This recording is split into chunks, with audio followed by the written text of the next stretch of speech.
Hello, I'm Damian. I'm one of the teachers at the iCan language school here in Bratislava. I'm British, but I've been living here in Slovakia for about 7 years. I've been working at iCan for 3 years teaching English conversation classes, but about 6 weeks ago, due to the coronavirus crisis, the school closed. And since then we've been teaching online. This short video is to show you some of the interesting and innovative ways that we've been using technology to continue to teach our English and Slovak lessons at the school. And I want to encourage you to come along and try one of our free trial lessons. Teaching and learning online is certainly different from teaching and learning in the classroom environment.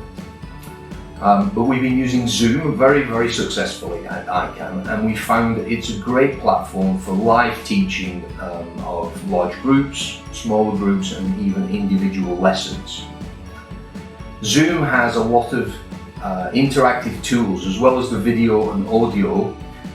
There's an interactive whiteboard tool, there's a screen sharing tool, there are interactive quizzes or polls that you can use.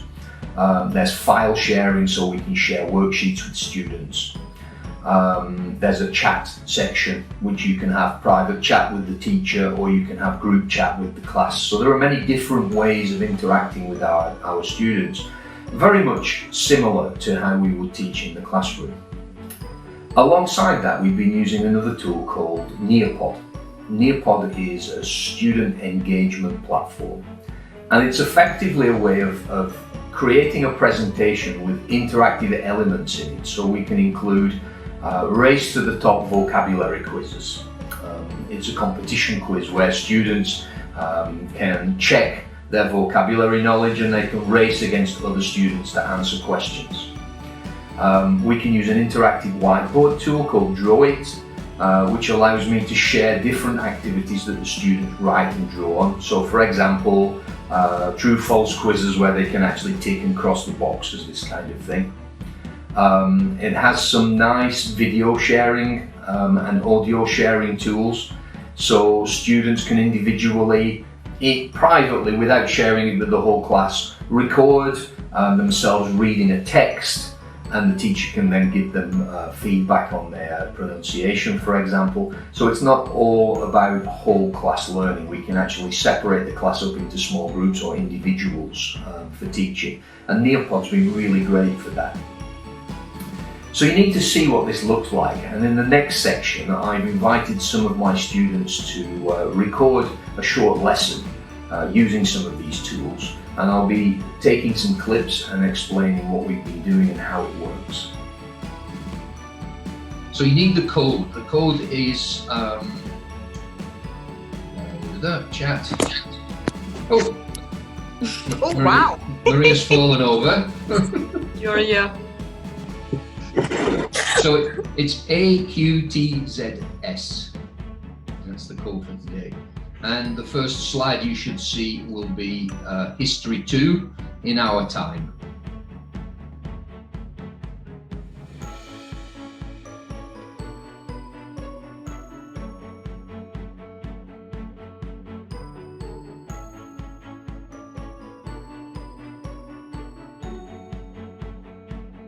Okay, so we've got a short text here. It's talking about this idea of being a teenager.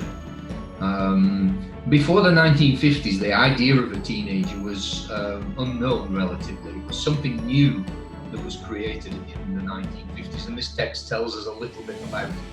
So what I'd like to do is for each of us to take 2 or 3 sentences and read it. Kate, could you start at the beginning, please?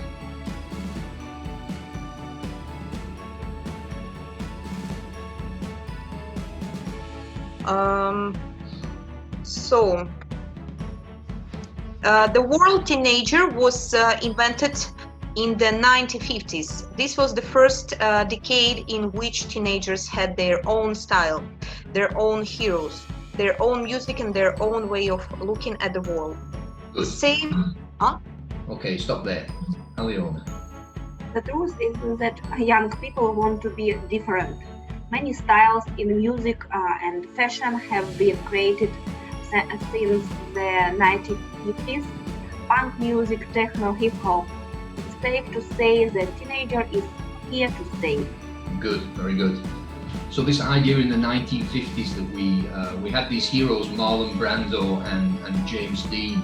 It's interesting because most of these texts from English lessons, whether it comes from a British book or whether it comes from an American book, they're always using this American culture. So I wonder, do you know these people? You must know Marlon Brando.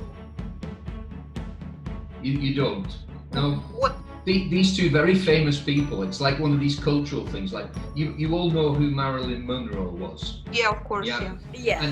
And Marlon Brando and James Dean are like the male. James Dean is Yeah. like a, okay, I know, but Yeah. I don't know who is. Marlon Brando, very famous actors in the 1950s.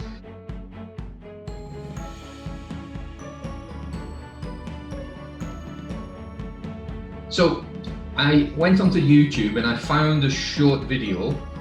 It's about 3 minutes long, and it's about growing up in the 1950s as a teenager. And what I did is I took the video and I put some keywords at the top of the video. So we'll watch the video, listen to the context, listen to the words, and then on the next slide we'll actually look at the vocabulary and talk about it. Okay.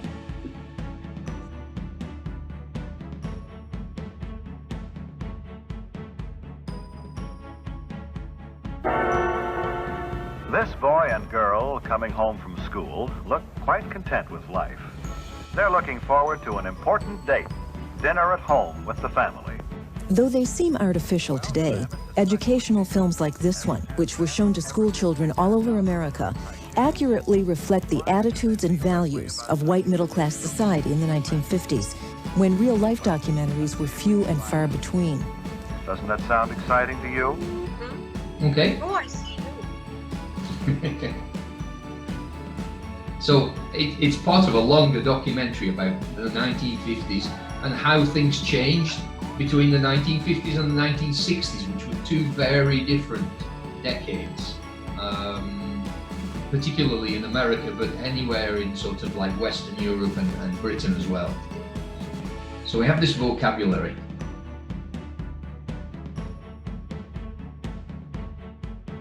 Let's start with the easy stuff. So let's have a look at these adjectives.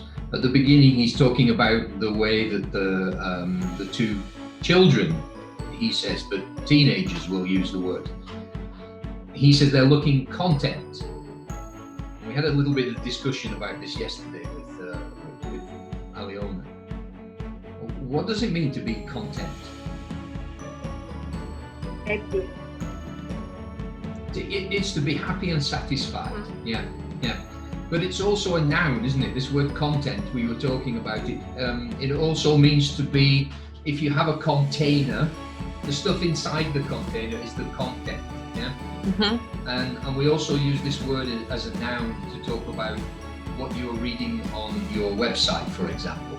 So what's the content of the website? Or in Instagram, you have Content, content in Instagram.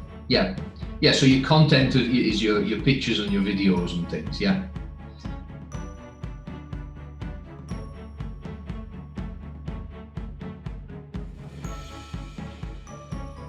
Okay, your turn.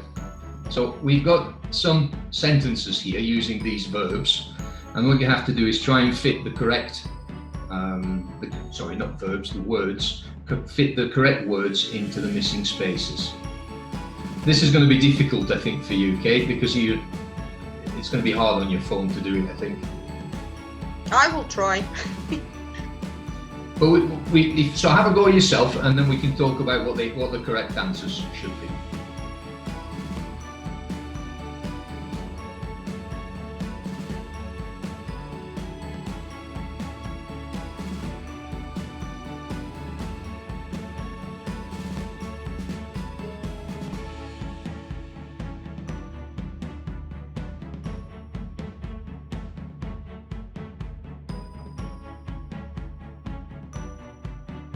Sorry, I should press done, You yeah? don't need to. If you press done, it will tell you automatically how many answers you got correct. I want to know. Yep. No, okay, I'm joking. Press it. Yeah, so we you get- will still speak about this. Yeah, that's why Maria was shouting, because she pressed it and she didn't get 9 out of 9. No. I don't. I did. I got them all right. Yeah. Oh, really? I job, I Damian. got only 7. 7. I don't know why. Yeah. I think Aliona would get all of them right. Did you get any wrong this time, Aliona? No. No? Good. Well, it's not really possible to show you everything that we do in a lesson in a 10-minute clip, but I hope there's enough information there to give you an impression, or a flavour at least, of what we're doing, and hopefully it will encourage you to come along and take one of our trial lessons.